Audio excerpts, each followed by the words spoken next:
Close your eyes and imagine the Earth stripped of everything you recognize. Forget the forests of the Amazon. Forget the redwood groves of California. Forget even the smallest blade of grass in your backyard. You are standing in the late Silurian period, roughly 420 million years ago.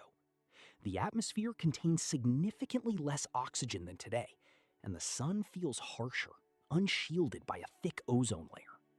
The land is a monochrome palette of browns, grays, and the occasional crust of dull green. In this world, the giants of the plant kingdom are only a few inches tall. They are primitive, vascular experiments called Cooksonia, huddling in the shadows of rocks to stay moist. I'm Red, and today we're going to solve a mystery that has haunted science for nearly 2 centuries. Because as you scan this flat, miniature horizon, something impossible appears. It looks like a skyscraper made of bone. It's 30 feet tall, branchless, and thicker than a human torso.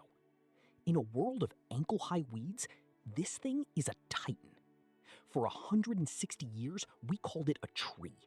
Then, we called it a mushroom. But in 2026, the truth finally emerged. And it is far stranger than any fiction. This is the story of Prototaxites. Our story begins in 1859. The American Civil War is on the horizon, and Darwin has just published On the Origin of Species. On the rugged coast of the Gaspé Peninsula in Quebec, a Canadian geologist named Sir John William Dawson finds something that shouldn't exist. He finds logs. At least, they look like logs.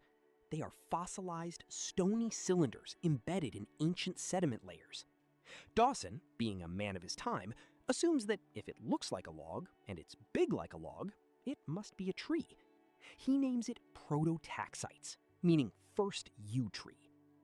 But there was a problem. These trees were found in rock layers that were hundreds of millions of years older than the first known forests.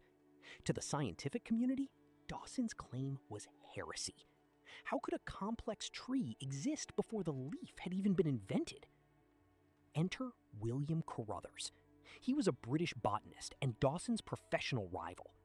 Carruthers took a thin slice of the fossil and looked at it under a microscope. He didn't see the rectangular, orderly cells of wood. He saw a chaotic, tangled mess of microscopic tubes. Carruthers mocked Dawson. He claimed these weren't trees at all, but giant masses of nematophycus, marine algae that had been rolled up by the tide and fossilized on the beach. For the next century, Prototaxites became a scientific orphan. It was too big to be an alga, but too weird to be a tree. It sat in museum basements, a silent giant waiting for a voice. Let's pause the history for a moment and talk about the physics. I want you to understand how insane Prototaxites actually was.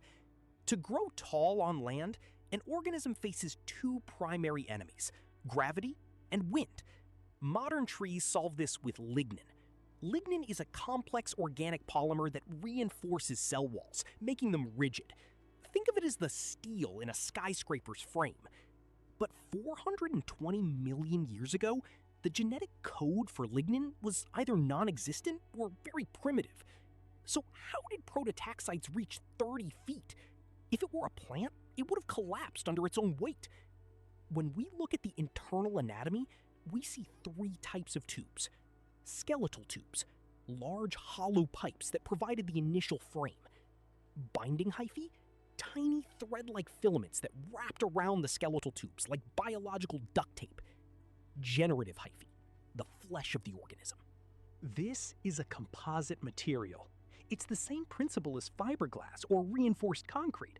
By weaving flexible fibers around rigid tubes, Prototaxites created a trunk that was incredibly resistant to snapping.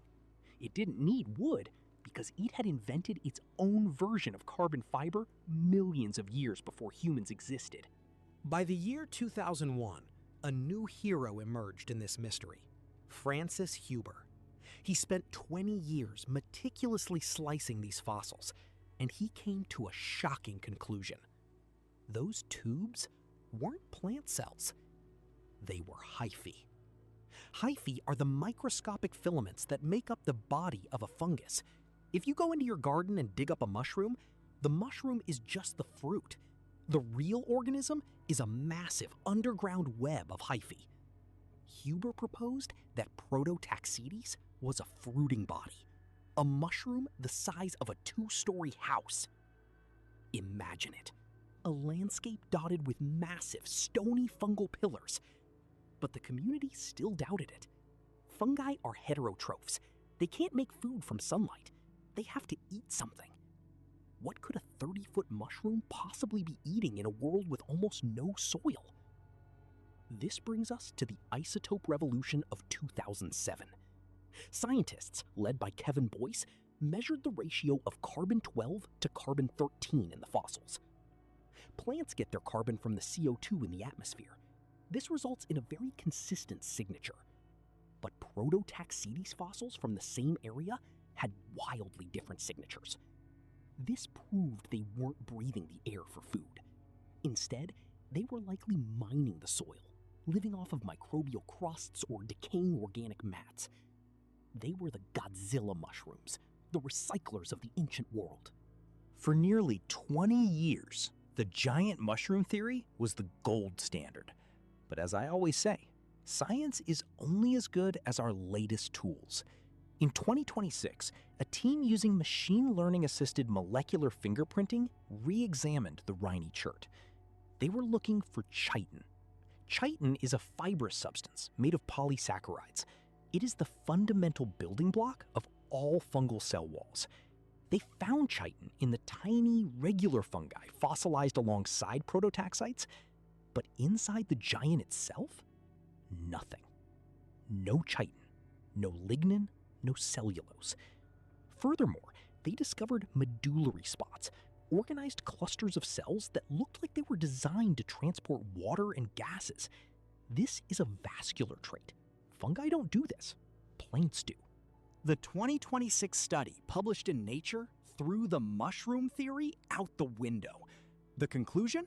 Prototaxites was a paraphyletic outlier. It belongs to a third kingdom. It was a massive, multicellular organism that shared traits with both plants and fungi, but was genetically distinct from both. It was an evolutionary experiment in verticality that worked for 40 million years and then simply stopped. Why did they die? The answer is a tragedy of competition. As true trees, like Archaeopteris, evolved, they developed something Prototaxites didn't have: leaves. Leaves are solar panels. They allowed trees to grow even taller, and more importantly, they created shade.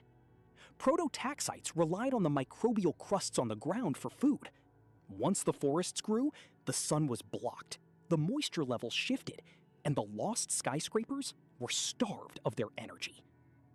By the end of the Devonian, the giants were gone. They left no descendants. Every time you walk through a forest today, you are walking through the winners of a war that Prototaxites lost. But these fossils remind us that life isn't a straight line. It's a messy, beautiful, and sometimes alien process. For 40 million years, the tallest things on Earth were silent, branchless pillars of an extinct kingdom. I'm Red. This has been a journey through the deep time of our planet. Next time you see a tiny mushroom or a towering oak, remember the giant that was neither, the skyscraper of the prehistoric world.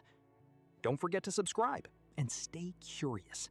The past is still speaking to us. We just have to learn how to listen.